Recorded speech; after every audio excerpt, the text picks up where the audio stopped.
Hello, everyone, and welcome. My name is Bill Flanagan. I'm President and Vice-Chancellor of the University of Alberta, and I'm really delighted to welcome you here tonight for the President's Speakers Series. And I would like to thank those for joining us this evening, in particular our speakers, Dr. Alona Fyshe and Dr. Adam White and Hamidat Bello, and I'll be introducing them shortly.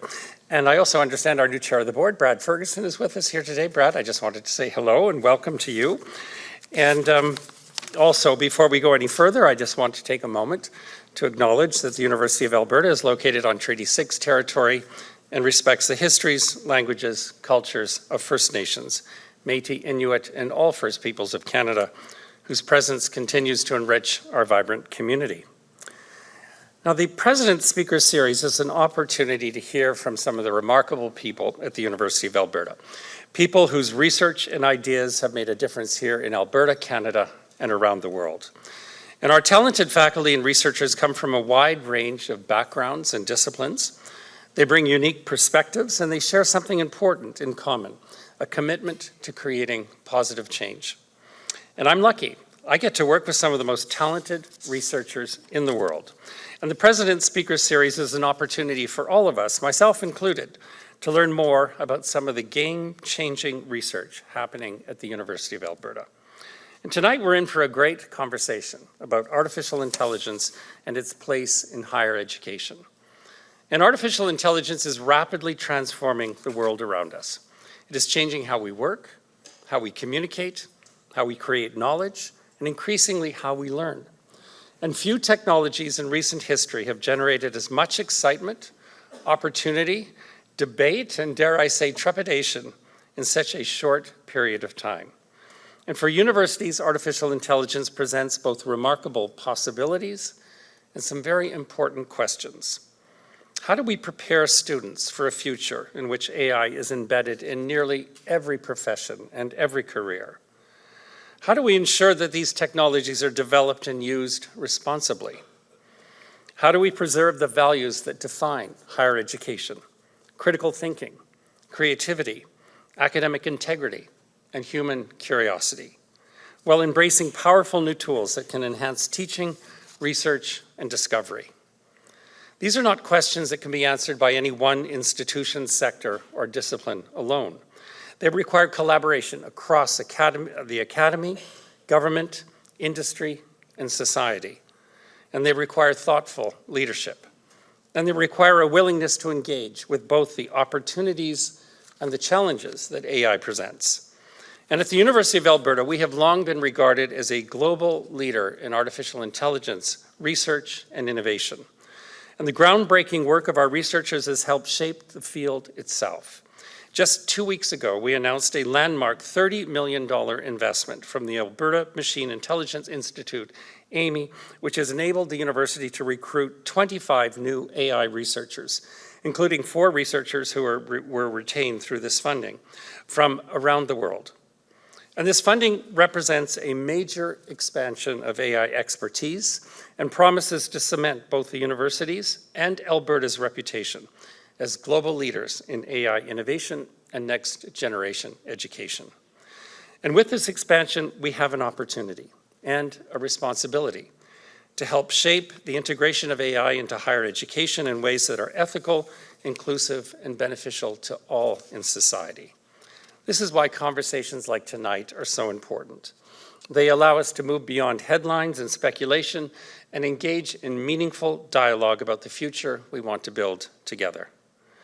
And this evening's speakers are experts in artificial intelligence, and each brings a unique point of view to the discussion. Alona Fyshe is an associate professor in computing science and psychology. Her research explores how both humans and machines understand meaning. Using machine learning to analyze brain activity, she explores how the human brain understands language and how that compares to the way AI models process it. She is a Canada CFAR AI Chair and an AMI Fellow. Adam White is an associate professor in computing science whose research focuses on building reinforcement learning systems that learn through trial and error in real-world environments. As scientific director of AMI and a former research scientist at Google DeepMind, his work sits at the forefront of how AI systems are designed and applied. And our third speaker is Hamidat Bello, the president of the Undergraduate Artificial Intelligence Society. And as a graduating computer science student, she brings a vital student perspective to tonight's discussion. And her work spans accessibility-focused AI, rehabilitation robotics, and the development of AI tools through internships at Microsoft. And I met Hamidat a little while back. Hamidat, where are you? I can't see you. Oh, there you are. I met Hamidat a little while back. We met somehow, and she said, oh, I'm the president of a students' society on AI. And I said, oh, I'd love to meet your fellow students. I want to learn more about how students are using AI. Because I was at a meeting the other day, and someone said, oh, professors are still in the analog stage, this period, and the students are already in the digital era, and we need to catch up. We need to catch up to our students. And so I met Hamidat and her fellow students in the computer science, no, the AI Society. And I was so impressed, and Hamidat was so well spoken. I thought you don't want to hear just from professors tonight or me. If you're like me, you're also very curious about what is the experience of our students, as literally the ground shifts underneath them, and AI has such an impact on teaching and learning at the university. So I thought it would really be interesting to hear from Hamidat as well tonight. So thank you, Hamidat, for joining us. So each of the three will have an opportunity to present a very short presentation. And then following that, the four of us will sit down and have a further conversation. And then we will also open it up to questions from the audience. So with that, I'm very pleased to introduce our first speaker, Adam White. Over to you, Adam. Thank you.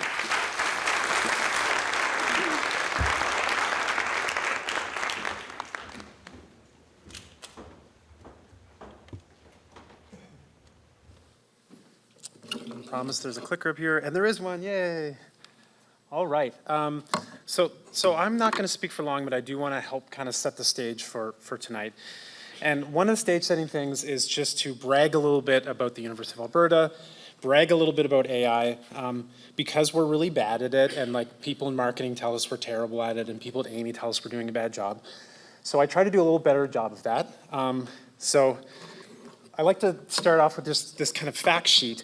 And is any of this surprising to you? I also like to engage the audience. So I like to talk to people and ask them questions. So like, who here knew that the U of A had the second oldest computer science department in Canada? Hands up, I can mostly see you. Not very many people. Who here knew that it was the second oldest computer science department in North America? Less people. Yeah, I think that's really fascinating because, you know, computing science is the heart of artificial intelligence. It's where this field began. Of course, it's a very multidisciplinary field now, but that's where it started. Hopefully there's a better response to this one. Who here knew that U of A was really, really strong in artificial intelligence? Yeah, like astonishingly strong, like, you know, top in Canada and top 5 in the world. That's astonishing, right? Like, we're Canadians, we're okay with being second best, and we're really humble. We should be proud of this. We should own this. Amy, which is the institute that Alona and I belong to, the Alberta Machine Intelligence Institute, one of 3 national centers in AI research. And the really special thing about Amy is that it started a long time ago. You know, in 2002, a couple professors from the computing science department went to the provincial government and said, you know what, I think this machine learning AI thing is gonna be a big deal. Maybe we should have a little bit of money to research this. That grew into, those 4 profs grew into a 55 professor unit with hundreds of graduate students working and almost 150 people working downtown at the not-for-profit. Amy has become a global institution in AI, and we should be really proud about that, and it kind of sets the context for tonight's conversation. A little bit about me, and again, this is stage setting. Like, I want to make you understand why I'm a reasonable person to listen to about these topics. So I'm a researcher. I work in reinforcement learning. It's really simple. You want to build AI systems that learn the way people and animals do through reward and punishment, trial and error learning, do things that feel good. With Alona, I helped create the AI Everywhere course, which is teaching AI to anyone on campus, no prerequisites needed at all. So people in nursing, people in business, people in philosophy, all over campus have been taking this course. I think it's over 500 students have taken it now. The idea is here that everyone at the U of A should walk out with an education in AI. It should be accessible to everyone. Years earlier, I made a MOOC on, so that's a massive online course with Coursera, on reinforcement learning, my topic of specialization, and to date that's been taken by over 100,000 people online. I have a healthy research group, lots of graduate students that I do my research with.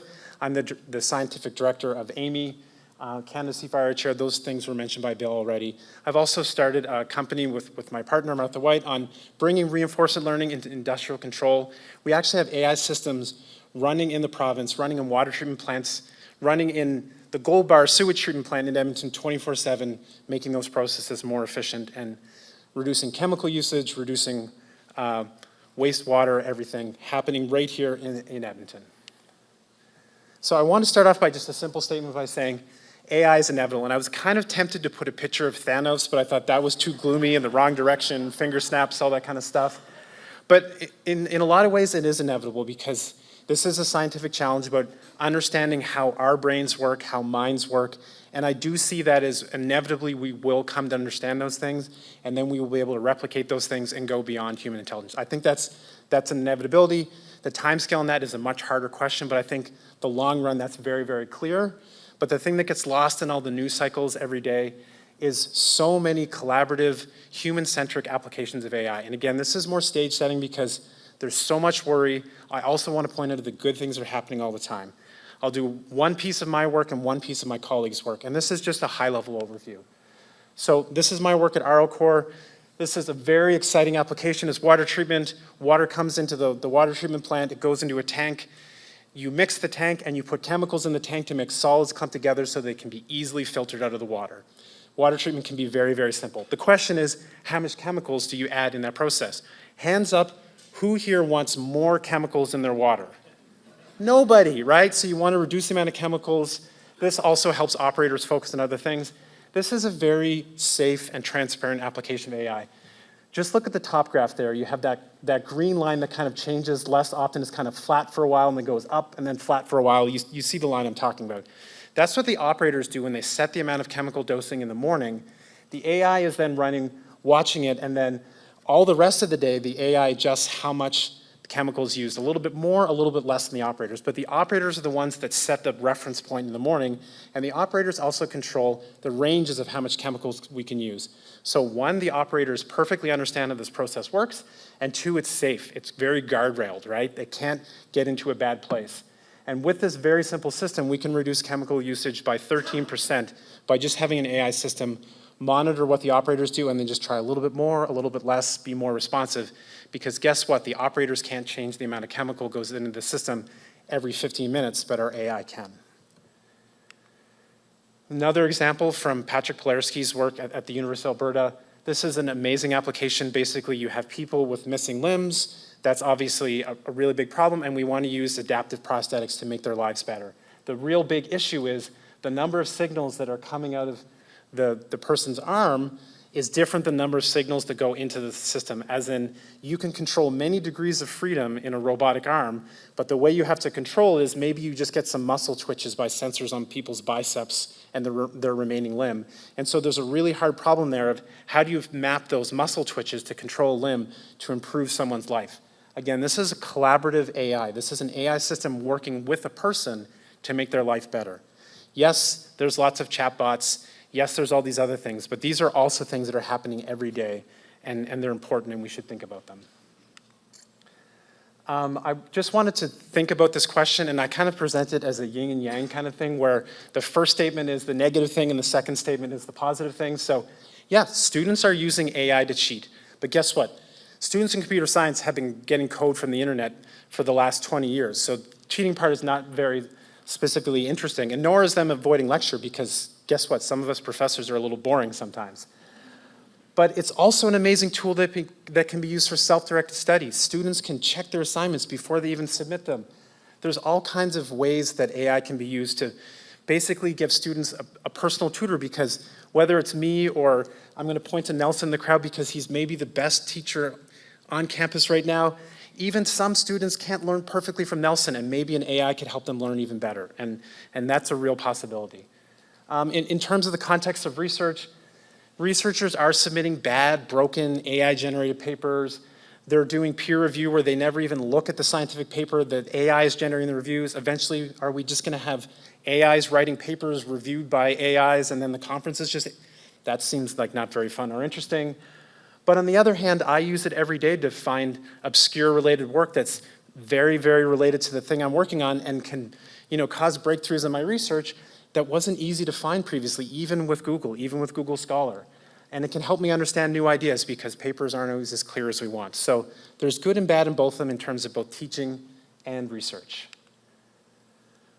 But I just want to say in the short term, like I said, AI is inevitable. In the short term, things I think are very unclear. And one of the best things about the moment we're in right now is that it's making us ask questions about things that are going to be super relevant in 10 and 20 years, but we should be having the conversation now. And please don't listen to the tech CEOs. They're trying to sell you a product, right? They want you to buy Gemini or Claude because they're going to tell you it's the solution to everything and no one's going to have jobs because they want to sell your product. So, let's have a conversation tonight about where things are going and let's be honest and let's be open about it and let's remove some of the hype and PR in it. Because, we could have step backs here. AI is inevitable, but if there is a high profile failure, if there is a market adjustment, if OpenAI goes under, things will change for months or years on end, and we'll have to see how that all pans out. But I do, Star Trek is my favorite show. I'm not embarrassed to say it. I want to live in the world with replicators and transporters and holodecks. That's the stuff of dreams. And it can be, yes, thank you. It can be part of that, but we need to navigate our way there. That's not coming tomorrow. That's not coming next year, but it is inevitable. Thank you.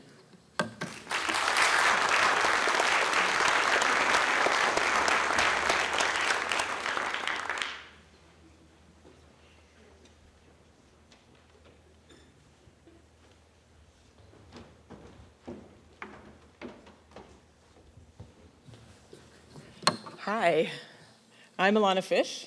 That picture was taken a few years ago, but I think it still does me justice. I'm here to tell you a little bit about myself so that we can sort of place set for the debate that's coming up.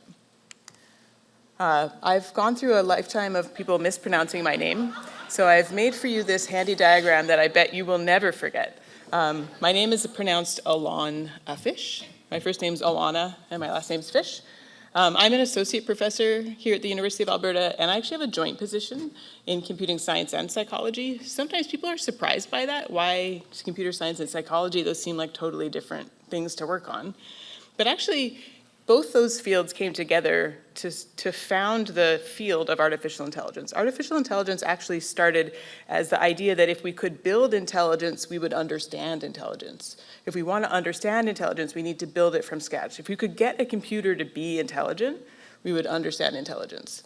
And so I think the fields have diverged a bit since then, but are now coming back together in some really exciting ways, and that's where I work, at that intersection of understanding how computers understand the world as well as how people understand the world and how those are the same or different. I'm also an Amy Fellow along with Adam at the Alberta Machine Intelligence Institute. So my work kind of focuses on this: how do you know that AI actually understands something? How do you know if AI understands you?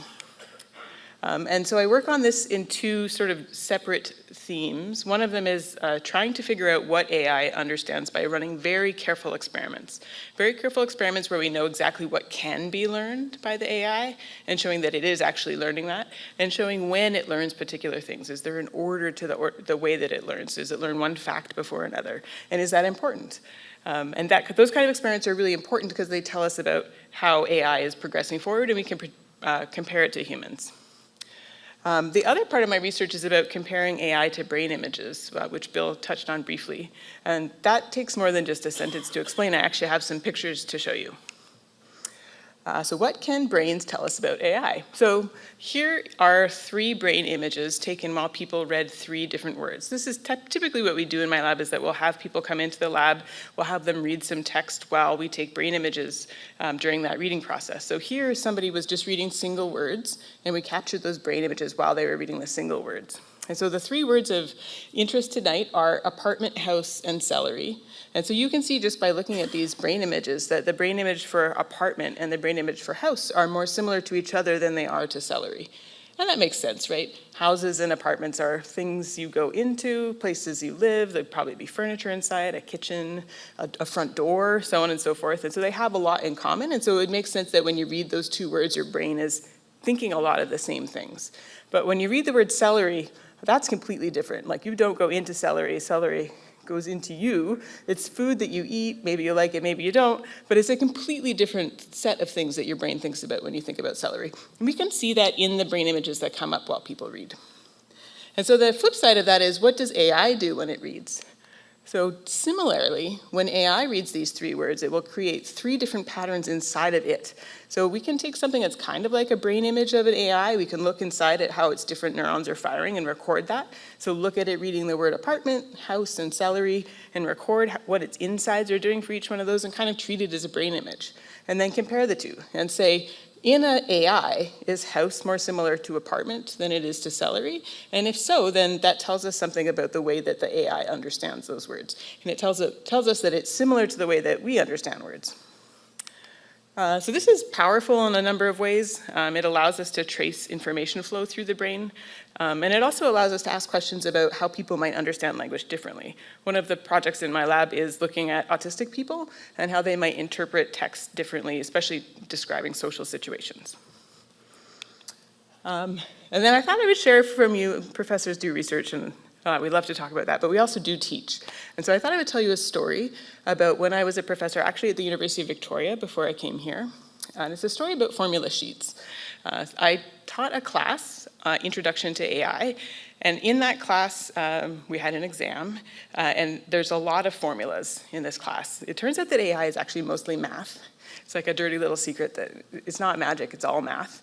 And so actually, a lot of the test was, using these formulas in different ways in order to show that you understood the material, right? And so I had a student in my class who had an accommodation. And so we have accommodation services here also at the University of Alberta, which means that if a student needs particular accommodations for them to do as well as they can in a particular class, the university helps supply that. And so one of the students in my class at the University of Victoria, their accommodation was that they get a formula sheet. And I called the accommodation center and I said, that doesn't seem fair that one student gets in a formula sheet when no one else does. And the woman on the phone from the accommodation center said back to me, well, is one of the things you want them to learn to memorize all of those formulas? And I said, no, I don't care if they memorize the formulas. And it was like this breakthrough moment where I realized I had not aligned my assessment with my learning goals. What I wanted students to learn wasn't to memorize a bunch of formulas. I want them to understand how to apply them. And so actually what that ended up being was that every student in the class got a formula sheet, because I don't actually want you to memorize Bayes' theorem. It doesn't matter to me. What matters to me is that you understand that formula and you can apply it in the right place. So that was like a big moment for me that made me realize that, and if there's teachers in the audience, forgive me, and Nelson is probably laughing under his breath at me. To think of what you want the students to get out of a class and make sure your assessments are aligned with that was actually sort of a special moment for me that came from that particular formula sheet. And so I wanted to think maybe a little bit about how we might think about how AI could be integrated into classes. And since a lot of the classes that I'm involved with are these programming classes, it's sort of an interesting time because these programming assignments that we give students absolutely can be solved with LLMs. LLM coding is incredibly good at this point. But we still need people who understand code. And so we need to find that in-between place where we're convincing students that understanding code and being able to write code is still really important. And we need to be able to, discuss those learning goals with them and try to convince them that those are important. But I think we are also in a place where we need to be assessing students in a way where if we want them to be able to learn things LLMs can do, we have to assess them in a situation where they can't use LLMs to make sure that they've achieved the learning goals that would be bypassed by an LLM. But then when you get to later year classes, I think things change a lot. Again, the learning goals become more vague or maybe more abstract. And so you're again in a situation where we need to allow LLMs and AI to be used in these classes, but we also need to change the way that we are assessing. What are we assessing on? What are the things we want our students to take away from these classes and make sure that we are teaching towards those goals? And that sounds like something we should have been doing all along. And we were, but I think this has really brought into sharp relief the fact that we need to think about what students have to take home with them when there's AI out in the world that can do a lot of what we're teaching them. And I think that's my last slide. Thank you so much.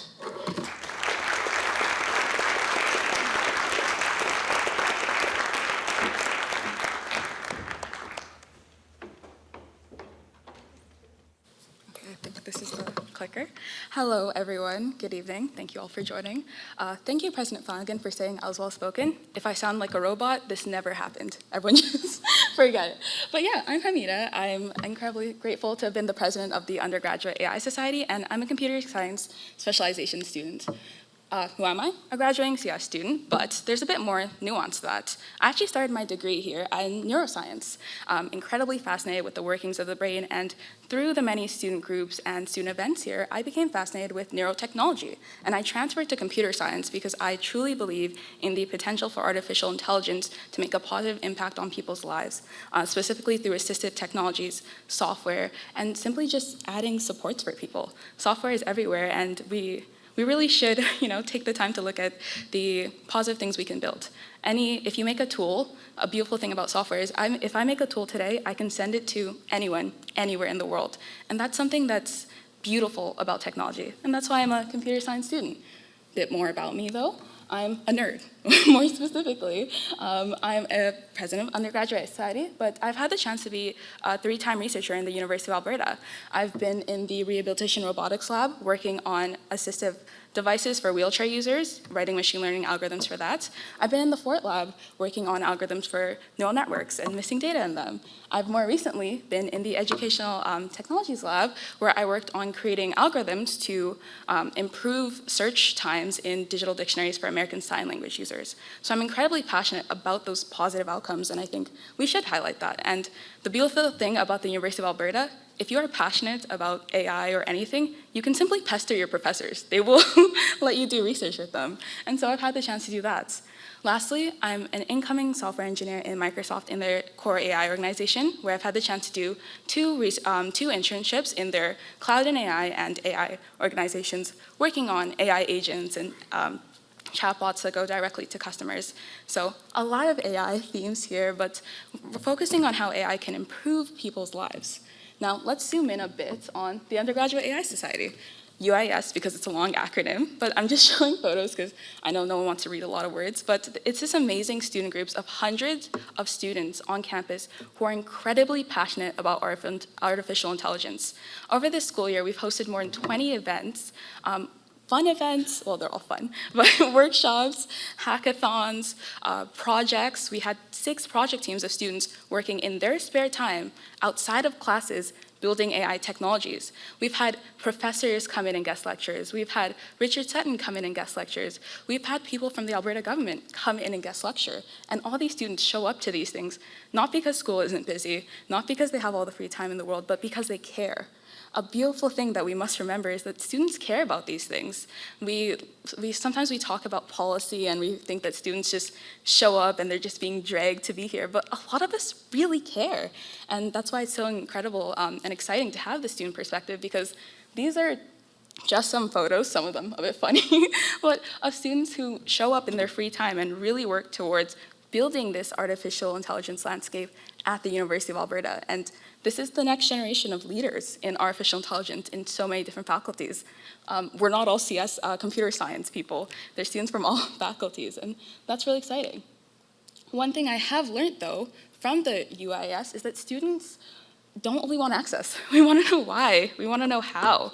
There's really a student voice that needs to be had here. Students want to know how to use AI responsibly, simply. We need to talk to students. Basically, students have a voice, and we want it to be heard. So why are student voices needed? First one, students are the first adopters. As we've talked about here, sometimes it does feel like we're in a bit of archaic age with professors, not in a bad way, but students are just always looking to optimize. They're always going to be on Twitter, on Reddit, all these social medias looking at the new AI technologies. So they're always going to be those first adopters. Student AI use isn't just cheating or not cheating, and we'll talk about this, but it's nuanced. They can use it as tutors. They can use it as, brainstorming. They can use it for so many different things that aren't just It's not a black and white situation. And also, students are the ones who will tell us if our policy works. We can't make policy in a vacuum. The people impacted aren't just faculty, but students as well. So we really need to consider students when we're in these rooms. Another thing is, if policy is written about students should impact it. And this is a photo of myself and the VP Academic of the University of Alberta Students' Union, because this year we created something called the AI Task Force, where student leaders from all across campus would come together and discuss AI policy in our school, because students often feel like we're being talked about rather than talked with, especially in AI policy. And I think events like this are really great for working towards creating a cohesive conversation. But we must remember, we do have voices and we want to be heard. So, what have I seen as a student? Students are using AI. Simply put, they're using it. But how are they using it? Studying, summarizing, debugging, brainstorming. But they're using it regardless. We've gone past the point where students aren't going to use AI. That's the cat's out of the box, okay? It's never going to be put back. But what we do have to look at now is how students can use AI in a way that respects their learning, that respects their intelligence, that respects what they came to university for. So that's the real crux of the conversation for me, because they will use it regardless. And something we do have to talk about is there's a different starting point. A lot of us have gone through our education without artificial intelligence. The new generation of university students did high school with AI. Some of them, there's middle schoolers right now using AI, which sounds terrifying, but they exist. We're not in this world where no one's using AI, and they're going to grow in this world. So we can't make policy as if we're starting from this world where they've never had access to it. This is their native environment. So that's just something I would like us all to consider. And just remember, they're having policies from their middle schools, their high schools, and then they get to university. We do have to consider that, okay, their high school may have taught them one thing, their middle school may have taught them another thing, but how can we position the University of Alberta as being the best thought leader in this space, as being the responsible institution that shapes them into the leaders of tomorrow, rather than those that repeat what LLMs give them? And that's something we need to consider. Also, university culture rewards optimization. I'm a graduating computer science student. I've been fortunate to have a good academic track record, but let's be honest, a lot of our culture rewards getting the best grades. If we look at that, if you take a student who's told, ideally not told by their professors, but maybe told by their culture or those around them, that what they need to do is get the best grades, then AI is simply an optimization tool within that.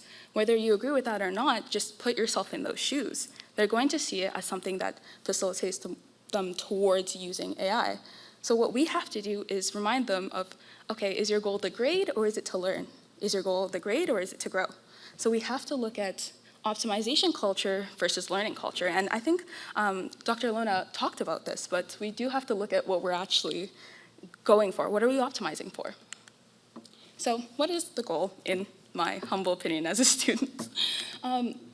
Let's teach judgment. Incredibly hard to do, incredibly hard, but we are an amazing institution and we can face hard problems. We have to be honest. Don't use AI. It's simply not going to work. We're playing a cat and mouse game with that.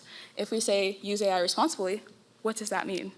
Let's actually have those discussions. That's why we need panels like this and task forces and all of these things, because what does use AI responsibly actually mean? To me, it may mean one thing. To someone, it may mean never use AI at all. So let's really get clear on that. Let's see, okay, is this helping me? Is this replacing me? Can I do this project myself? How much of this is the AI? Could I explain this? One really exciting thing as a computer science is that a lot of my classes, if you submit an assignment, they will have spoken demos. You go in and you talk to a TA and you explain your code or what you built. Do you actually understand this? So let's get a generation of people who are able to explain themselves, really understand what they're doing, because they're not going to not use AI, but they do need to know what's happening and they do need to be capable on their own. So that's my ramblings. Thank you very much.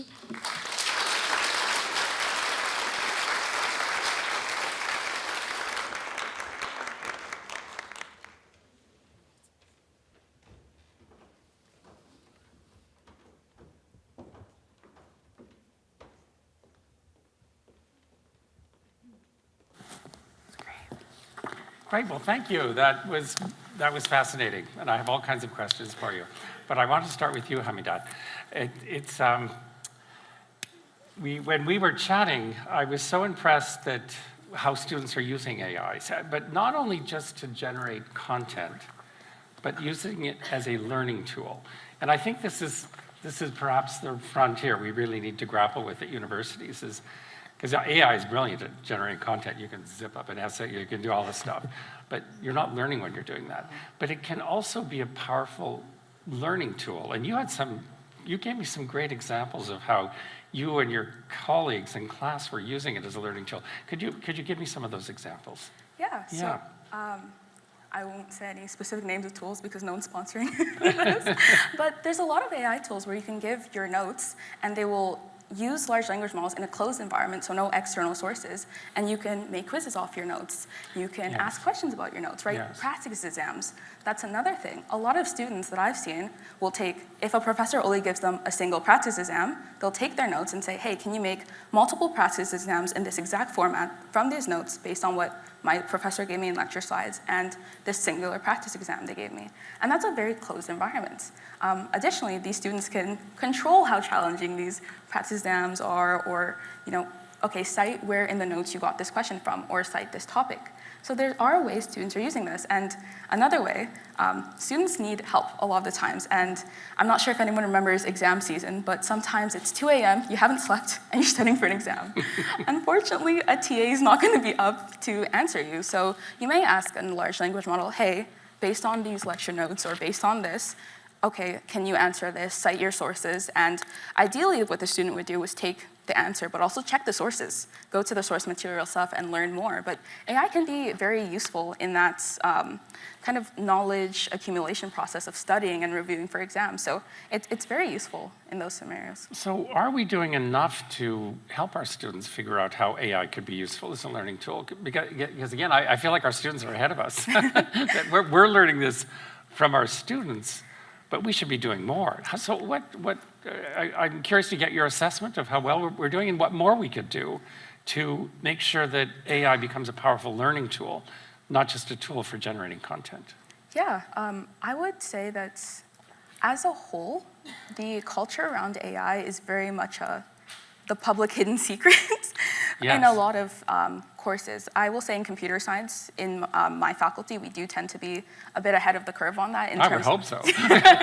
Yeah, we do tend to be a bit ahead of the curve of that in the sense Yes. that students can use it, cite where they use it. Yes. But for a lot of students, they can't say that they're using it at all because the policy may just not be clear enough. So Yes. you can't necessarily educate students on how to use something that you're banning.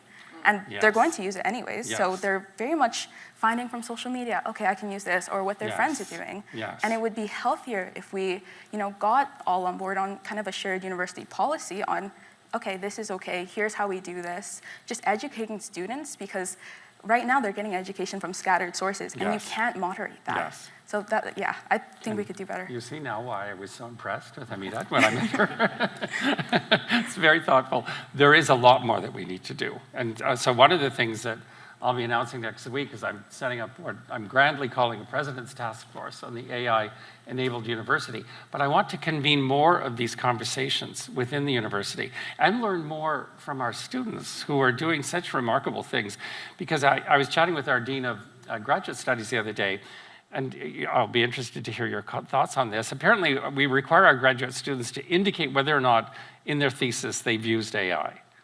And I thought, that's kind of an odd thing for us to do, because, so I said to the dean, shouldn't we be asking our students how they've used AI? Because one, we're the AI-enabled university, we should be actually encouraging students to be using AI in a thoughtful way. And if you're not using AI, that might be a matter for conversation. But the question of you must disclose if you've used it, to me, suggests suspicion.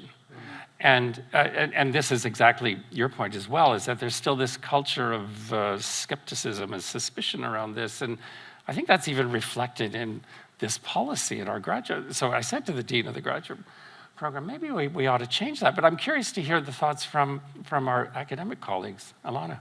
Well, one thing that actually came out to me when you were talking is that professors and students are actually on the same team.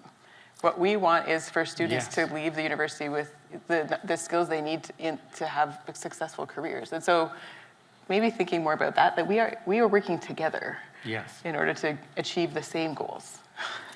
And so exactly what you're saying, like the culture of suspicion runs contrary to that. We shouldn't be suspicious of our students. We should be talking to them about the learning goals and how Yes. particular usages would be not supportive of that. Yes. Adam, did you? Yeah, comment I on think that? the same things. So, what is the goal of a student in an undergraduate degree? To learn things. And that's my goal as a professor, right? To help you learn things. And all this other structure we lay on top, assignments, exams, midterms, that's just to confirm that we did something useful and you were able to make use of that to learn things. So I think this whole conversation should be reframed in terms of how can these tools make you learn better? And like the obvious thing that jumps in my mind is one of my favorite things as a professor is office hours. I love when students come and talk to me, either after class or just actually in office hours. And it's always been the case that not nearly as many people come as I want to, and some of the students that really need help don't end up coming. I'm sure a large percentage of them are uncomfortable, they're intimidated. Coming up to the 7th floor of UCOM where there's only professors sitting is scary. And if instead they can interact with a large language model and understand something that they wouldn't have been able to understand, that's beautiful. We have to focus on outcomes, right? The outcomes is the educational outcomes.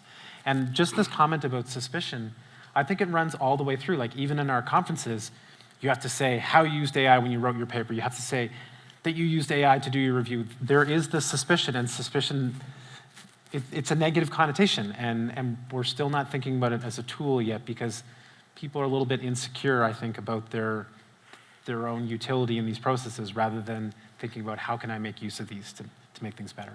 Yes, Adam, you had mentioned the course AI Everywhere, and Yep. this is something that I sat down with Cam Linke at Amy about 3 years ago, and I said, we've got all of this great strength in AI teaching and research at the University of Alberta. Let's spread this across the university, make this an opportunity available to any student in chemical engineering, education, law, history, philosophy, whatever it might be. Because I think our students have a real curiosity, increasingly so, around AI, recognizing that it's going to impact all careers. And so I'm sure the audience would be interested to hear a little bit more about the genesis of the program, what the program is, and it's also available to anybody who wants to take it. That's right. If some of you are interested in learning a little bit more about AI. Yeah, I can start off and you can add in. Yeah. So this is something that Alona and I kicked off a few summers ago, and planning it out and thinking about exactly that mandate of we are a world-class institution in AI research. We are a world-class institution in technical AI instruction. That means graduate level, that means undergraduate where you've taken 2 calculus courses, 3 statistics courses, blah, blah, blah. But the tools are changing things. People in the audience can go home and open up Gemini and say, give me code that generates a something or other, and it'll give you something that you can run on your computer. You can become a programmer too. And it changes the nature of computer science education, and it makes AI education accessible in a totally new way. And so Alona and I designed a course where I think the structure of it is beautiful. It runs through the history of AI, like where the field really started from, expert systems, the way people were thinking about those things, and then going a little bit into this is how programming works, this is how you can do it with large language models. Because I think you can expose that to everyone. And I remember Jeffrey Rockwell, he's a prof in philosophy, he said, people in the philosophy department, all the students are programming. Don't be afraid to tell people about programming. The world is changing. And so we really embrace that. We talk about machine learning. We talk about the implications of these large systems. And then we bring in, every year at least 6 to 8 guest lecturers from across campus. Sometimes they're in startups, sometimes they're in law, to talk about how AI is impacting their field and the future. And that's why it's called AI Everywhere, right? Because AI is literally becoming everywhere. And so this is a certificate program, that first course, and then you can kind of choose your own adventure through the certificate. You take 1 ethics course and then a couple courses from a huge list that have some AI content, and then you come back into Alona's capstone course where basically we work on interdisciplinary teams where students, from comp sci, from nursing, from different departments work together in teams to do a project, and Alona taught it for the first time this year. Maybe you can tell us about some of your learnings. It's really about, not gatekeeping AI. Yeah. AI can be for everybody. And, like as I said previously, there is a lot of math, but I think we're at a point now where you can understand AI at a very abstract level and still get a lot out of it. And I think understanding it at that abstract level also opens up new possibilities for how you might learn it, how you might use it, and how you can change how you're using it when things are going wrong. So I think having that intuition is something that we want to give students. The capstone class is, we've only run it once, so it's new, but I'm really excited about it. Students come together in interdisciplinary groups and they work on a project related to AI. So students in the class are from all over the university and they have to do a project. And so some of the projects are kind of a case study. They'll take a particular area and dive deep and talk about, hey, how AI is affecting a particular field or how AI can be used in a particular field. So one project was on AI and therapy. How does AI impact talk therapy? Could it replace talk therapy? What are the downfalls? Could it augment a therapist? Is that a good idea? And another group did a drawing tutor, so to sort of tell you whether or not you're doing a good job of drawing whatever it is you're trying to draw and give you tips is sort of the long goal, but they sort of made a little demo mock-up in the semester. So there's like a broad range of things we can work on, and you can see how in both of those projects, there's room for people with different backgrounds. So like the drawing tutor, somebody from art, could collaborate on that. The therapy one, people from psychology could be part of that. There's lots of ways that AI's art is touching these fields, and the projects really can come out of that. Yes, and maybe at the risk of saying too much, I just want to say two short statements about this. We get comments from students on Rate My Professor, and we never go there because that's a terrifying place. It'll make you want to quit immediately. But the comments from students in person always really mean a lot, and they help us become better instructors. But there was two comments from this course that really struck me. One was from a student in Comp Sci, and they said, I was taking the AI Everywhere course, and I was taking the machine learning course, which is very, very technical. And she told me that she really liked the pair of courses because the machine learning course was really giving her the, how the things worked at a very deep level, but the AI course was giving her, why are we doing these things? How does it fit into other things? And she thought they were complementary. So I thought that was a real win for the course, that it was useful for someone who is deep in the technical side. And then the other comment was from a girl that took it the very first year we co-taught it together. She's a chemistry student, and she came up to me and she said, this is it. This course changed my life. I want to do AI now. And it was just such an amazing experience to see someone in a totally different faculty with a different background have that kind of reaction to this content. I just hope we have more and more of that, and we can teach, thousands of people a year this stuff. Yeah, I just want to say a big thank you to you, Alona and Adam, for taking this on. You might recall when I first pitched the idea to you, you sort of scratched your head. I recall you sort of thinking, well, why would I want to teach all these undergrads who know nothing about computer science? Why would this be of interest to me? And you've seized it in a way that's so powerful. And just the examples that you just gave of that light bulb moment for students, and to be able to partake in that is obviously such a privilege for us as teachers. But Alona, we were chatting about your daughter having conversations with Alexa. I didn't know we were going to bring that up. Oh, No, okay. but you had posed the question, does AI understand us? And I have to confess, I sometimes have conversations. I treat it a bit like an executive assistant. Yeah. And I'll just turn on the mic and I'll say, do this and do this and and then what about that? And then then you start this conversation. And you have to kind of pause and think, I'm talking to a machine. What is this? So curious to get your thoughts, and also particularly the impact perhaps on children. Yes. Yeah, that's a lot of questions all in one. I'm good at I don't think it's a question anymore whether AI understands you. So when I started my research career, that kind of was a question, and people didn't really think AI understood them. And I think if you've used any of the models recently, that isn't a question anymore. It's very clear that AI understands what you want most of the time, some of the time, and can do it. Yes, remarkably so. Yeah. And so, I guess that opens up some interesting questions for people who are learning to do things. That is, children, right? There's something valuable in struggling through learning how to do something, and knowing that you have AI in your back pocket really changes the game, doesn't it? And it opens up this back door, or this trap door maybe, where you could drop down and you don't have to do that hard thinking. And I find myself doing it too, right? It's like, if paragraph is why it's not good enough. Well, how can I make it better? And I could just ask AI. But that, the work of making things better is part of learning how to write. And to completely bypass, I think would be a mistake. Yes, indeed. This is really a question for the three of you. And I did my undergraduate degree in English and philosophy back, 1,000 years ago, and where all I really remember about it was writing essays. And I wrote essay after essay after essay, and it was hard work, particularly at the outset. And I've saved some of these essays, and I went back and read them a while back, and I thought, wow, I remember how hard this was to do, and how proud I was of the outcome. And I can, even to this, when I read it, I can remember the intellectual effort that went into producing this. And of course, that then developed a skill I continue to use every day of my life. And I have to say, I really worry about students not having that struggle, because I use AI all the time, and emails, documents, it just makes my life so much easier. And you're talking about optimization, and I just think, as a student, how can we make sure that our students do that hard work when there's such an easy thing in your back pocket that can just do it zippity like that? So curious. Hamidat, maybe we'll start with you. Yeah. So from my perspective, I'm a computing science student, and AI is incredibly good at writing code. Yes. And my entire degree, since about second year, AI has been pretty good at writing code. Yes. But at the end of the day, I like writing code. There's this phrase I love where it goes, if you love poetry, write poetry. I love coding, I want to code. I don't want the AI to write all of my code for me, because I get reward in learning. And I think what we really have to look at as a university is encouraging that mindset of wanting to grow.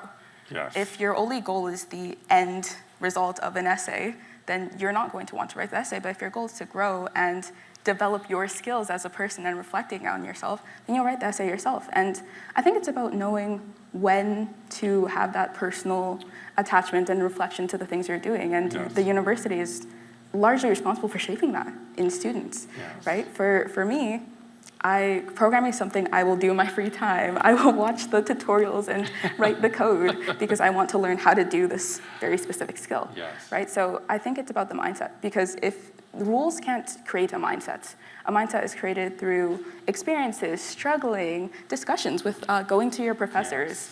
A lot of the passion I've gotten from computer science has been going to office hours and being like, hey, I'm absolutely stuck. And my professor will help me, walk me through it, share some of their passion.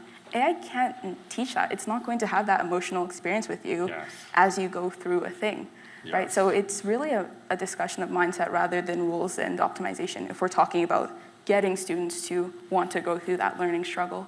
And all the more reason why we as universities and professors need to have those conversations with students, rather than approach this as something to be contained or controlled or be suspicious of, but embrace it. And in particular, embrace it, how it can be a learning tool. But curious, Alona or Adam, anything you'd like to add? To me, it's all about using the tools effectively. So when you gave the example of uploading the notes and getting it to make practice exams for you, that's a brilliant use of the tool, because it's focused on the learning outcomes, which I was talking about before.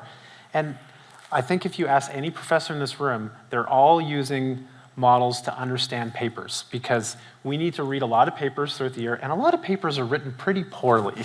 You're like, what on earth is going on in section 5 of this paper? And the model can help you understand that. Allegedly, as professors and researchers, we're pretty good at research, and so that's one of the things we should be helping our students with, learn how to understand how to use these tools.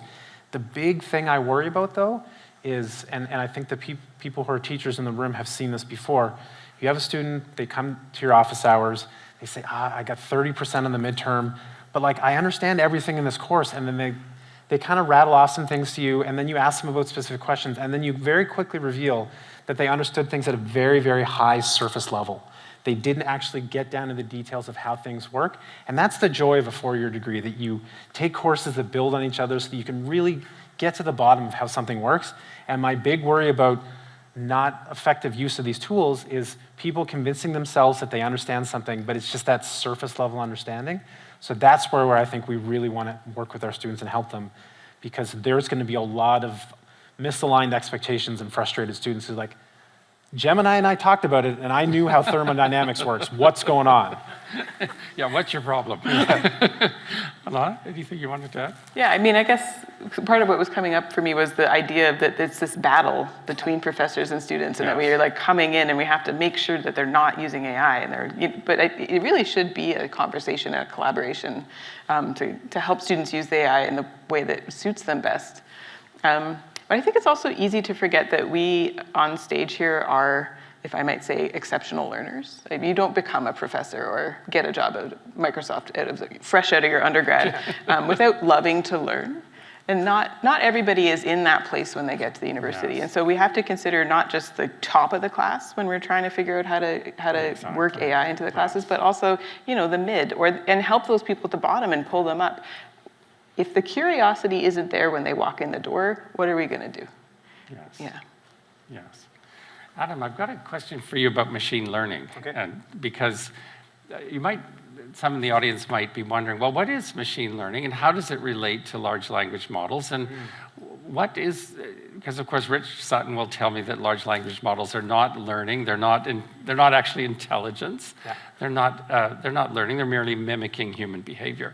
And so I think in the popular imagination, we think of AI as, we think of large language models as being intelligent. Yeah. And certainly they sound intelligent. It's very impressive what they can do. Yeah. But they're not actually learning anything, and they're not producing new knowledge. So what is machine learning, and how does it relate to all of this excitement about large language models? I'll just get out my phone and ask Gemini. And of course, Alona is just as much of an expert, or more so than me. Oh, so okay. if I mess this up, we'll just please, pass over please, to then Alona. a question for both of you, yes. When I think about machine learning systems, I think of systems that take large corpuses of data and then try to extract the knowledge out of those systems so that you can basically produce a question-answer machine. And that's really literally what LLMs are. You take all the data on the internet and then you compress everything that's in there into a system that you can interact with. And the beautiful thing is you can interact with it with the keyboard, which is very, very natural for us. That kind of approach, just as the surface level explanation, is going to be limited. There is a ton of information on the internet. Like I make jokes about the information about water treatment plants in Drayton Valley isn't on the internet, but that's probably also there. Like literally everything is on the internet, so they contain an incredible amount of knowledge. But they don't know about the things that were never in the training set. So I often like to call them massive passive imitation machines. They're trying to compress and understand the world exactly as the training data suggests. And so if you run into situations that weren't in the training data, it's going to not know what to do or say. And I think that's often where we run into these hallucination situations where basically you're asking the model a question about something that doesn't have a lot of data. And because the models do next word prediction, they really, really want to just give a plausible response. So sometimes they'll just kind of make stuff up. But these things are all changing, right? We have these systems that people interact with them and they give them feedback, and that feedback is then used to train the models to align them better to people. Are they the reactive learning system that Rich Sutton wants that can run in his robot and update it at a fast rate? No, but they do contain a massive amount of knowledge. We do update them all the time with human feedback. And so that's the way I see it. But are they learning? I have so many problems with what you're talking about right now. Go for it. Well, I mean, Rich is saying they don't continue to learn. I actually think there's some arguments against that also, but they don't continue to learn. Once the LLM is launched into the world, its weights are fixed. Yes. But of course it did learn, right? It started from nothing and learned from all of that text. And I think, the bleeding edge of LLM evaluation at this point is finding problems that aren't on the internet. And putting them into test data sets and not putting them on the internet. You'd be surprised how hard that is. Yeah. Making sure that these examples never leak out. And some of the things that they're testing LLMs with right now are problems that would take a human 15, 20, an hour to solve. Yes. And LLMs are doing it. And I don't know how you can say that the LLM is parroting people at that point. If it's able to solve problems that take that long for a person, I think that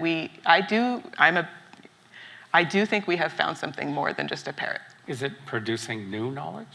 Well, that's a question. So to sort of get into this when you start talking about creativity. So can AI be creative? And then you talk about what does it mean for a person to be creative? Like putting two things together and seeing the newness of that combination. Is that new knowledge or, you know, Creativity is just putting ketchup on your craft dinner. I mean, like, a lot of what we do is putting things together in new ways. Yes. And so if that's what an LLM is doing, then what is the key difference? And I think the key difference is actually something a little different than just output. I think there is still a difference between what people do and what LLMs do, but it's not on the output side. I think it's on the internals. And that's, you know, part of what I study is actually what's happening inside. You know, it looks like it understands what we're talking about. It looks like it understands our goals and is helping us get towards them, but what's actually happening? Yes. And what does understand mean? Yeah. That's a great question big for question. the philosophers. Where are they? You didn't invite any. I did. I invited Jeffrey, but he wasn't able to be here. But I think this is kind of a reading rainbow moment. Like, don't take our word for it. Like, there are lots of public lectures online about people, you know, talking about the variety of perspectives on this topic, and there's wonderful thoughts out there, and you can find them on YouTube. I think it's a really awesome topic to learn about. So one thing, and then we'll turn to some questions that the audience submitted. As I mentioned, I'm setting up this task force because I want to convene a conversation among students, its faculty, and instructors, and in doing this, it's immediately apparent to me that there's just a wildly divergent views within the university campus, right from arch skeptics who think this is the worst thing ever to have that humans have ever invented and is going to destroy education, to the wild-eyed enthusiasts who think this is the greatest thing since sliced bread. And I want to convene a conversation that will move us forward as a university. And what advice would you have for me and for the University of Alberta? How can we best convene that conversation, recognizing that when we're a university, so this has to be organic, how we approach things. And we've got some very, very wildly divergent concerns, and quite rightly so, and enthusiasms. And any advice for the University of Alberta? Yeah, I mean, just to start, the first thing I would say is agree on shared definitions. Yes. I think when we use we're all using the word AI, but Yes. it looks really different. Some people say AI and they're thinking of large language models. Some people Yes. are thinking of autonomous driving vehicles. Some of us are thinking of social media algorithms, right? So what actually is the AI that we're making policy about? Is it, large language models? Is it image generation? There's AI everywhere, right? So let's agree on what we're talking about before we even make policy. And part of that is there's nuance to that. There's a back and forth debate. To what extent does the university want to have impact on all of these different facets of AI? And to what extent should the university itself be using AI in student learnings? When we use these software platforms that we put students on, are they using AI? What algorithms are they using? Are we having chatbots in our lectures? What are we actually doing here? And let's make sure that this is all transparent and starting on shared ground. And part of that's going to be getting us all to shared ground, right? Like the computer science faculty versus other faculties who may not be as involved in the field of artificial intelligence, wildly different perspectives or just wildly different backgrounds, right? Yes. So let's try and get a shared basis before we even start talking about shared policy. That's my main point. That's excellent advice. Thank you. Any thoughts, Alona? I mean, I say the same thing over and over, outcomes. Like, what are the outcomes we want to get out of this in terms of student outcomes? What are students looking for? What are instructors looking for in terms of learning outcomes for students? What are we looking for in terms of world-class, impactful research? What are we looking for in terms of operations? In terms of operations, like, let's get rid of administrative red tape. So those two other things I mentioned, which are the primary things of the university, teaching and research, that those can happen as efficiently as possible. So if we can start those conversations with a shared set of outcomes that we agree on, I think those conversations will go very well. Yeah, thank you. Alona? I just was wondering, do you think, sorry, we're going to take us back, a cool question. Do you think that based on your experience of how you and your fellow students are using AI, do you think AI understands you? Ooh. I want to stay. That's a big question. I think that if I have a very technical goal and I say, hey, write this thing, it can understand the context I've written.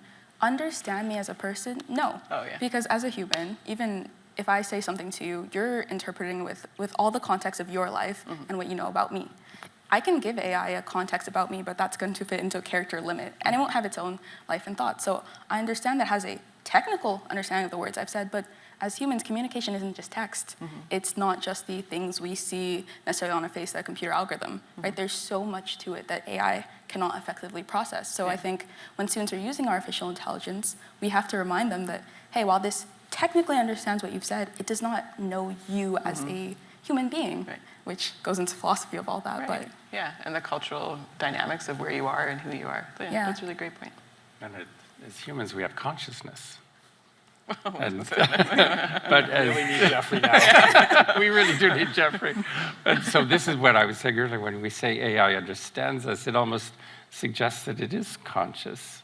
But your point is that it's not. All it's doing is figuring out what is the next most probable letter to respond. But, that's what I'm doing too. Yeah. But here are some of the questions that were submitted before the panel. For the panel, how should an AI-naive teacher approach incorporating AI into their courses and teaching? And I think that is a daunting task for some of our colleagues who are hit with this tsunami of change. I would ask AI. I mean, I would tell them to use it a lot themselves because, like, how can you use a tool? How can you teach about a tool unless you're very, very comfortable with it? Yes. And try to do your own assignments with AI is very eye-opening when you realize the questions that you worked so hard on are so easily solved by these models. Yeah. Yes, and what That doesn't mean they're not useful questions. No, of course not. Yeah. But it does mean that they need to be, we need to talk to our students about what they might miss if they jump right to AI. Yes, and what do we learn by that when they realize just how easily answered these questions are? Yeah. Yeah, so, right, I think we need to, this sort of came up to me in a few different things that were said, that like the point of what we do at the university is not, like taking away the essays that you wrote, that's not actually the point of going to university. The programs that we write in our programming classes, are you ever going to use them again? Like, probably not. There are very few pieces of code we write for assignments that we will ever use again, because it's not the point, right? The point was never to the actual physical essay itself or the computer program. The point has always been that you understood something better, differently after doing it. And so you can use the AI to create the artifact that is the output of that understanding, but if you didn't do it, then you've missed that learning step, and you have the final piece, but it's as if another student gave you the final piece. It's not useful. It doesn't actually accomplish the goal. Yes. Yes, another question here is about the unauthorized use of AI, and I think this is probably something a lot of members in the audience are wondering about, are students using this to cheat, as we talked about earlier? Especially in computer science courses, it seems to be a fairly widespread academic integrity issue.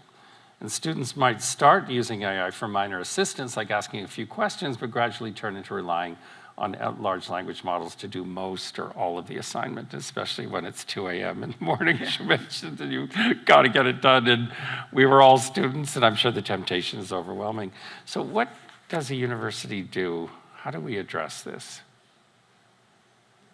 How do we set parameters around the appropriate use of AI? Have you seen anything good in your classes? I was going to say, I've had multiple classes, computer science classes take multiple approaches of this. One approach I've seen is that for coding programming projects, after the project is submitted, then students get randomly called upon to come and give a demo of their project. And they have to talk about, here's how this works. And oftentimes the teaching assistant will say, okay, this function, show me where in your code this function comes from. How does this work? And I think that's a great, I thought that was great, because students can have AI write the code, but they can't explain it comfortably. They'll be just as confused as the TA, and that shows you this student didn't do it themselves, because otherwise they would know where this functionality came from, right? So I think having students explain what they built, and sometimes the TAs will even say, if you wanted to change this functionality, show me how you do that. That's a great one, because it's showing not only did you do the project, but did you gain the learnings we wanted you to gain? Can you do this yourself? So I think really bringing a Socratic method of discussion and answering back and forth, that's how we're going to be able to prevent cheating per se, because if something's just submitted, it's something that's a file and it's just submitted, AI is great at submitting code, but it can't explain it for you. Yes. You don't have AI in your brain to explain it to someone else. So I think really discussion is the best thing. So going back to some very tried and true learning and teaching techniques, yes.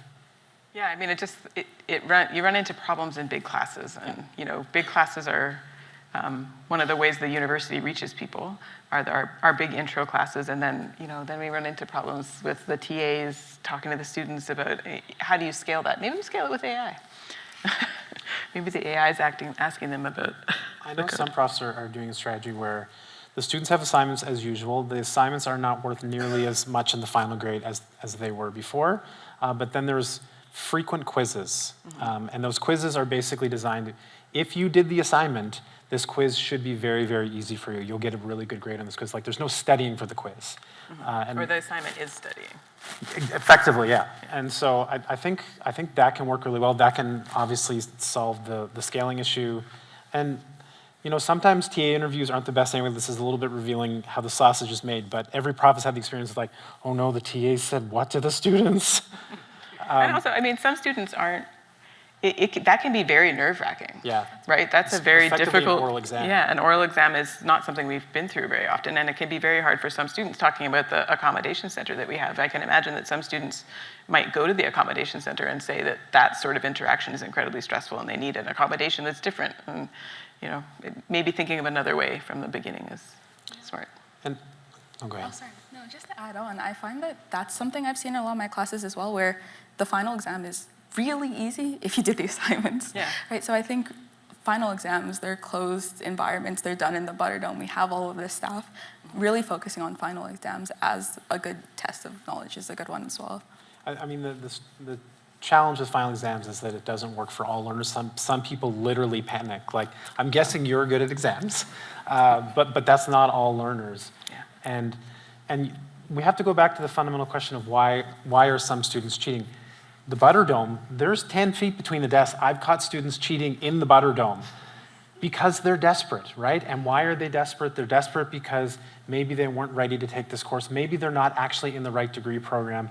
Maybe they're just here because they feel like they're supposed to be here, and a gap year or a plumbing certificate is a better fit for them. We have to understand why students are cheating, and I think a lot of times it's through desperation because they're forced into a corner, and it's our job to help them identify that and get out of the situations also. And we're on the same team. Yeah. Yes. No, that's very, very thoughtful. One more question, and then we'll open it up to the audience. What's the role for institutions of higher education like the U of A? What obligation have we to the general population that may not be interested in post-secondary certificates or degrees, but still want to learn about AI? And I know Amy's been doing a lot. This is a softball to you to talk a little bit about Amy. Yeah, and so Amy's been engaged, and again, I think you might know more about it than me, but again, I'll start off. You're the scientific director, so. So Amy's been involved in K-12 education and also rolling out this nationwide, basically, AI literacy upskilling program. I think we're doing it through Amy. I think the university can play an even bigger role in this because what role do we have? I think it's our role actually to help teach AI. Like, we helped create AI. We should be good teachers of it, and we don't just teach highly technical things to really brilliant people. We should be able to teach across the scales. And who better to go out and help high school teachers, junior high teachers to understand AI and to teach about it. I think we just have to do way more of it. Mm-hmm. And there's also an online course or program free that Amy is offering to. That one you might know more about. I think CFAR has a free program. I think Amy's is paid. Okay. But I don't know for sure. Okay, I thought something recently had been launched that was available to anybody who's That's interested possible. in AI in the workplace and so forth. Yeah. Oh, yes. I can't remember the name of that program. But I mean, one of the tenets that Amy has is to go out into the community and help people who are interested in AI accomplish their goals around learning about AI. So this includes also talking to businesses about where they think they could use AI. Is that a good place for AI, or actually would something simpler work better? And if it is a good place for AI, putting them into like a long-term program to get somebody in there helping them figure out how to, level up their tech. Yes, great, thank you. So we have a microphone, two microphones. And I know the panelists would be interested to hear from It's Nelson. from the audience.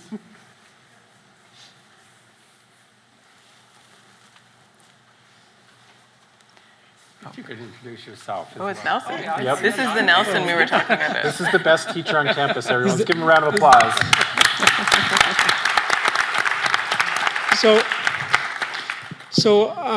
I'm Nelson Amaral, I'm professor of computing science. It's fascinating, the discussion. I want to pick on a few things, okay?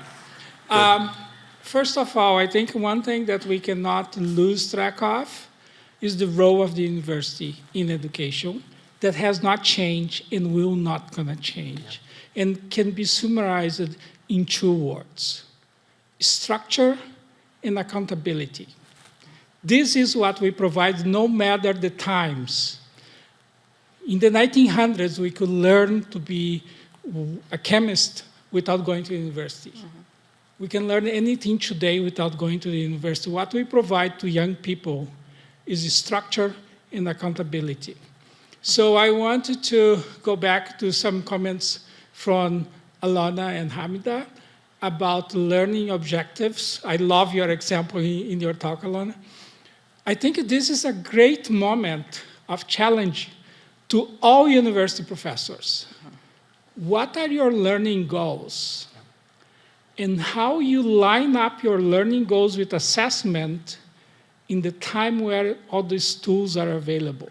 So one of the things that we are all lamenting, we can no longer do offline assessment because the tools will be used by everybody. But one thing that I want to push back a bit, Hamidat, is the idea that we can tell the students that if you are a good student, you should do this, but I'm going to assess you this way. I think if you don't align assessment with our goals of learning, it will not going to work. Okay, so the main point, and Alona is completely right that oral assessments, I know that we did in my class, Hamidat, when you are taking it, but it does not scale and it's not fair. Yeah. So we need to come up with ways that we can align our learning objectives with our assessment and do the assessments in a synchronous way. I think that's some, but I think we need to go beyond assessment and we need to go beyond learning and we need to learn to integrate AI in everything that we do, including our teaching, right? So I think Alona mentioned the later courses where we definitely need to be encouraging the students to use all the tools at their disposal. Okay? That's more like a comment than questions, but I want to push back a bit on the idea that we can tell the student that you should do this, but I'm going to assess you on that, because that only works for the top 10% of the students. Okay? Yes. Any comments? Yeah, I mean, Yeah. I definitely agree. I think that especially that's why we need these discussions with all of these different perspectives, because having me up here versus having students from different faculties, having students who are neurodivergent, these are all varying perspectives that we have to consider. And that's the whole challenge here. AI is this huge tool that everyone has access to, but we can't just make a big hammer that solves everything, right? We need all these perspectives. So I just want to say that's an excellent point. There is extreme nuance here. So thank you. I think she learned a lot from your class. I wanted to comment on Nelson's comment about you could have become a chemist without going to the university. And a lot of things now people talk about, well, now we have unprecedented access to knowledge, and Nelson mentioned structure. There's been wonderful introductory textbooks on all kinds of subjects out there that are just at the library. Someone doesn't have to go to the University of Alberta for multiple years. They can just open up that textbook, but we provide structure of how they engage with that material, how they assess themselves. So yeah, that's exactly what Nelson means by structure, and I 100% agree. Yes. Thank you. Yes, please. Thank you. This has been great. My name is Karolina Korzeniewski. I'm with BPI. And I would like to ask a question around something that you commented on, Dr. White, which I think is sometimes called Dunning-Kruger effect, where you know a little bit more than you, or you think you know a little bit more than you actually do. And we've been talking a lot about critical thinking, judgment, and you know, it applies to students and it applies to all of us who have colleagues and bosses who use ChatGPT and the like. So I'm curious from a student perspective and a continuous learning perspective, how do you teach or train or learn the critical thinking, the judgment to ward against that Dunning-Kruger effect? And like, AI makes it so much worse, right? Because AI will just tell you that you're right all the time, right? Which is one of the huge problems that we've run into with AI. It's really annoying. It's very hard to get it to disagree with you. What a brilliant question, Adam. Yeah. No, it wasn't.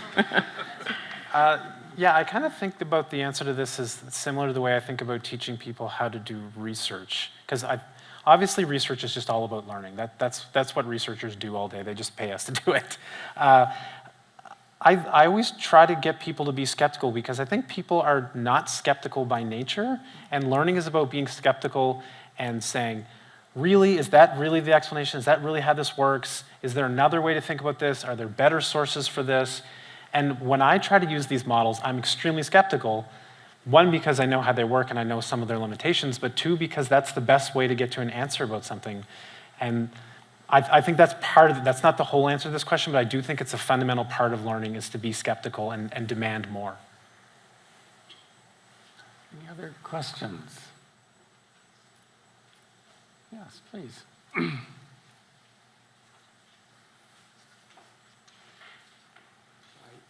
Hi, my name is Sanjay Bisun. I'm just making a comment, thinking about what's unfolding in front of us right now. So do you think, in line with President's comment about intellectual pursuit, do you think AI will decrease creativity among students? And that makes me think, in the long term, 30 years from now, will that lead to a cognitive decline? The age of cognitive decline will get lower and lower over time. I don't have an answer for this, so maybe any comment on that? Yes, a worry. I am worried. Yes.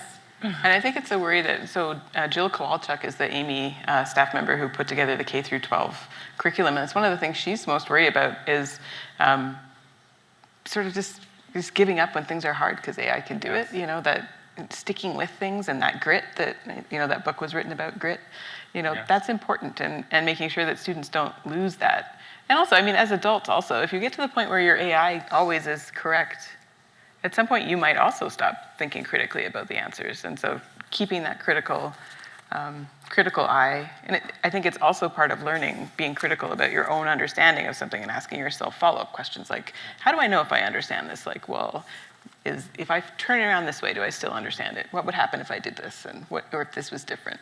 And that, you know, sort of, yeah, just sort of back and forth that you might have with any system or even yourself. I feel in some measure like we've been launched on this great experiment without any real sense of where this might land. Or consent. Yes. We did not consent to the experiment. Yes. But to your point, Adam, this is inevitable. Yeah. Yeah, so the way I think about this, when I hear these questions, I often wonder also if they were true before. And I've long been worried about this kind of question because of the comment about optimization. I think university's done really poorly. We overload students with rote work that they just have to plow through, and you know they have 5 courses, 3 labs, all of them have midterms and exams, and they're just survival mode. How creative and intellectually engaged is someone going to be if they're just in survival mode every minute of their degree? They're not enjoying the learning process.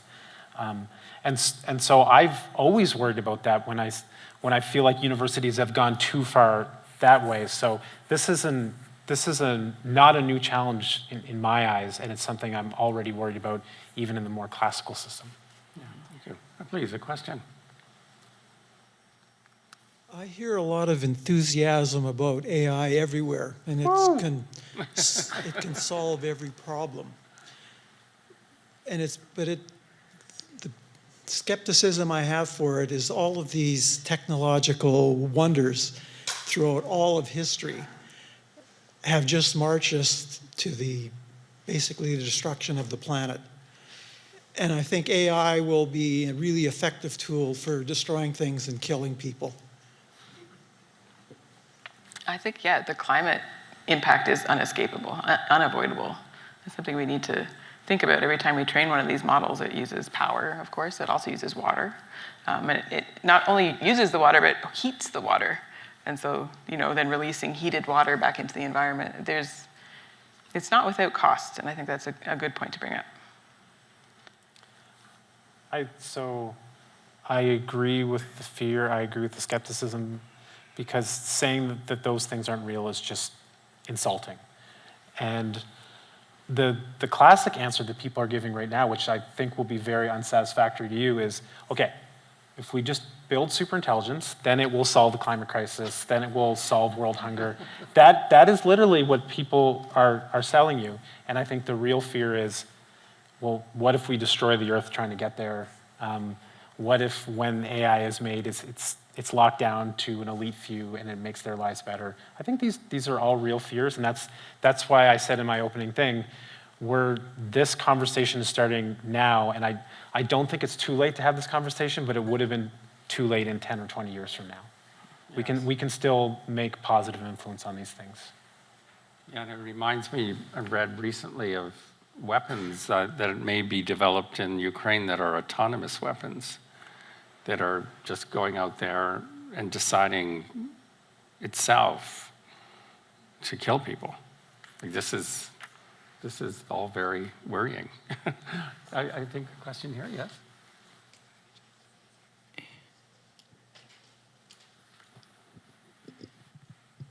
Oh, cool.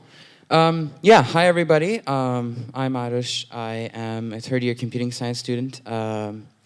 I've had the fortune of working with Hamidat actually as the VP Tech UAS. I also took 229 with Professor Nelson, not in this section, but incredible course. So my question, so just so everybody knows, I have a visual impairment. So I have light perception, that's about it. So I use a cane and I use screen reading technology. And as a visually impaired student in STEM, it can be, quite frankly, very challenging to get accessible materials that, especially when courses get very mathy. And it's been, kind of a struggle past few years. And I remember, I recall actually, it was very recently with just 229, we used an assembly emulator and it was inaccessible, so I had to write like a parser. But the use of artificial intelligence has been an incredible boon for me, just to sort of break through some of those barriers, when it makes you more productive, it reduces the time. So for example, with OCR, we have like structural OCR that preserves headings and structure. So my question then would be is, in that sort of effort to both preserve learning and also ensure academic integrity, how can the university implement policies towards maybe the use of some of these AI-powered technologies like OCR and LLM towards just making things more accessible to people with different abilities, like, for example, STEM for visually impaired? Thank you. Any thoughts? I love that question. Thank you for bringing it to us. And I thank you also for telling us about some of the ways the university has helped you and failed you. I think that's important to know that we're not always doing exactly what we should be doing. I also really like that you're saying that AI has helped you in some ways. I think that we should be sharing those stories amongst students. I mean, maybe you're parts of online groups of different people who are struggling with these problems and are out there finding these solutions and sharing them. Do you have anything? Yeah, I think it's what Alona said exactly right. We all want to learn, and we all want to make the university better and more open to all kinds of different learners. And so we should be looking for these tools. We should be talking to students like you so that we can make them part of main programs, so that it's not just you or a couple people that benefit from them, but that they actually change everyone's lives in the way that's changed yours. So please come to us, and we'll try to help make that happen. I think that's exactly the right thing to do. I'd actually just like to actually highlight something. As part of the undergraduate Artificial Intelligence Society, Arush led a project this school year working on something called Palm Pilot, which used computer vision to operate computers, operate their operating systems. And we had multiple project teams, many of them working on making study notes more accessible, using AI to further the student experience, further accessibility. So when we talk about AI, it is incredibly important that we look at that side as well. There's so much good that can be done in accessibility and experiences using software. And thank you, Arush, for highlighting that. That's just a comment. This is something that the task force could focus on, is how can AI make education more accessible to university students? I think that's super important. No, it's a great point. Thank you, Irish. And I'm encouraged that you found AI to be such a useful tool. And again, it goes back to our point about using AI as a learning tool. And so I'd be keen to have more conversations with you to learn more. Thank you. I think we have time for one more question. I'm not sure that I have a question, but I did want to further comment on the gentleman that was on this side before and the talk about, AI, maybe perhaps the negatives that we concern about it, the environmental impact and the concern about it destroying the earth and et cetera. And then I believe someone made the comment about, to go forward and develop the superintelligence and then we can feed the world and da-da-da-da-da. We have long been able to feed the world. Yep. We have long been able to have a higher standard of living for the entire world. We do not have the societal will or the political will to make it happen, neither of which are going to be addressed by any technology that I can think of. So those questions are I think, not being addressed at all in terms of AI, but I think what AI may have the tendency to do is to actually make the separation of the have and have-nots that much greater. And that, again, is not a thing that can be solved by technology. It's going to be solved by human beings talking about this and deciding what the values of our society are. And I guess that's just my comment. Thank you.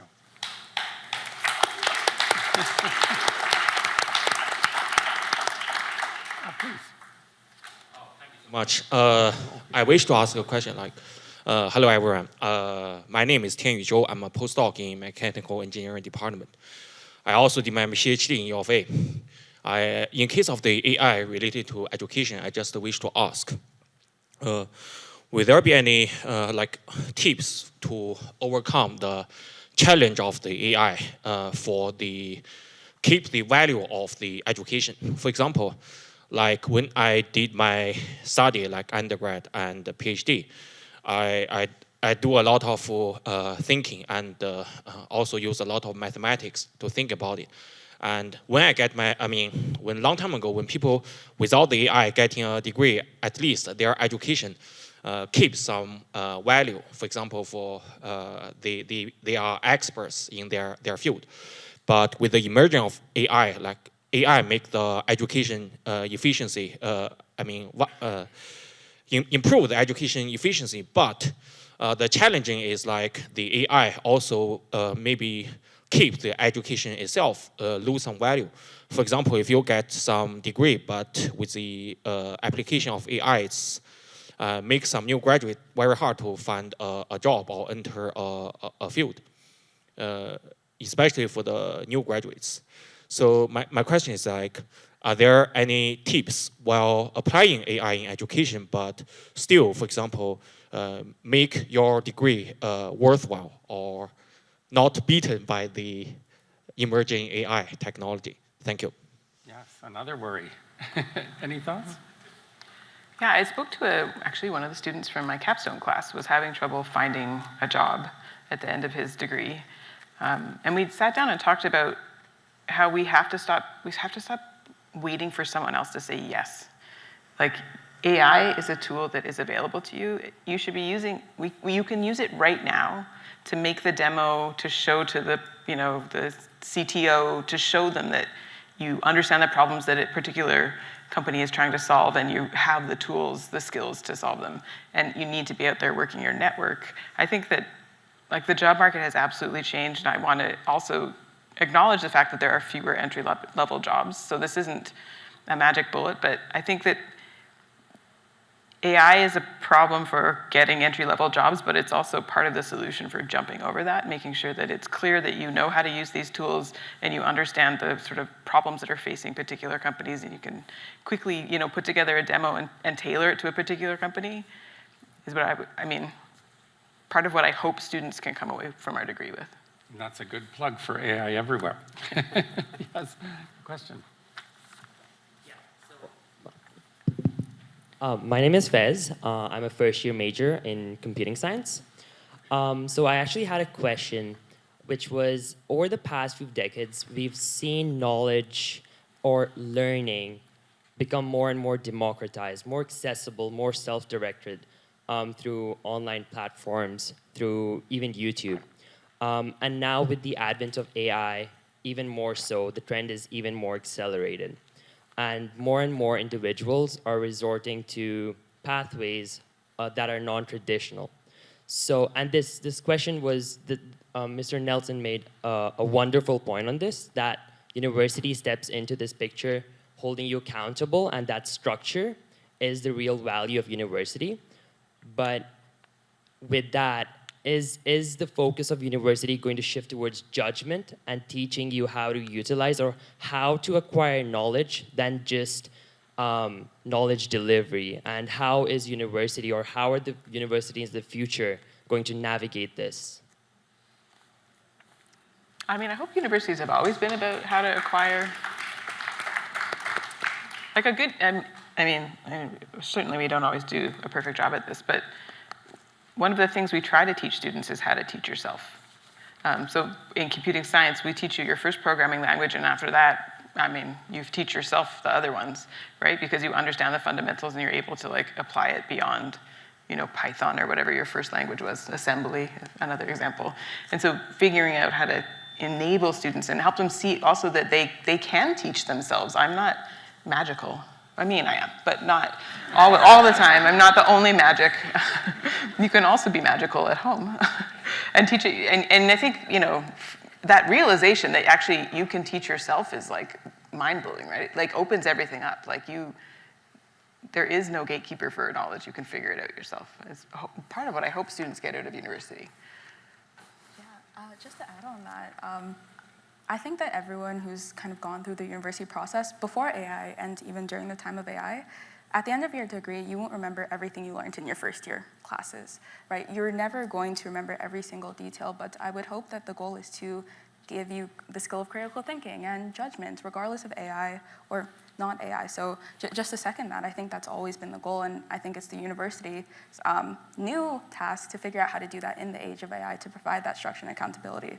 But that, I would hope, has always been the goal. Yeah. Well, I think that's an inspiring way to end our conversation today. So once again, thank you all for joining us this evening. And I particularly warm thank you to Hamidat and Alona and Adam. Thank you.